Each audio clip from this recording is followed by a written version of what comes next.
আজকের ভিডিওটা হচ্ছে সতর্কীমূলক ভিডিও। আপনি যদি সুইডেনে থাকেন এবং আপনার যদি ছোট একটি বাচ্চা থাকে, তাহলে আপনি আপনার বাচ্চাকে কি করে সঠিক উপায়ে কার সিটে বসাবেন সেটা নিয়ে আজকে ভিডিও। বাচ্চারা তো অবশ্যই কার সিটে বসবে, বাট কখনোই বাচ্চাকে সামনের দিকে মুখ করে বসানো উচিত না। এর মানে হচ্ছে যে দিক দিয়ে গাড়ি চলছে সেই দিক দিয়ে না বসে পিছন দিকে মুখোমুখি করে বসানো উচিত।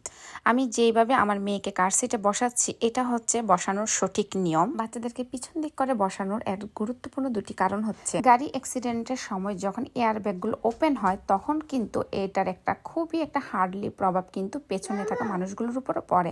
আর বাচ্চা যদি সামনের দিক দিয়ে মুখ করে বসে তখন ওর জন্য বিশাল বড় একটা ক্ষতিকর হতে পারে।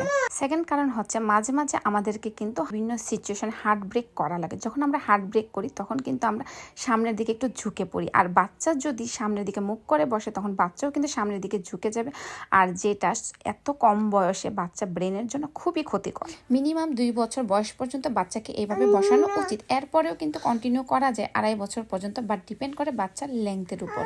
শুধু সুইডেনই নয়, বিশ্বের যে কোনো দেশে প্রথম 2 বছর বাচ্চাদেরকে এইভাবেই বসানো উচিত, কারণ বাচ্চার সেফটি হচ্ছে সর্বপ্রথম। আমার দেখা অনেকেই আছে যাদের ড্রাইভিং লাইসেন্স আছে বাট এই ব্যাপারে অবগত না। সো সঠিকভাবে বাচ্চাকে কার সিটে বসান আর সঠিকভাবে গাড়ি চালান। সবাইকে অনেক অনেক ধন্যবাদ।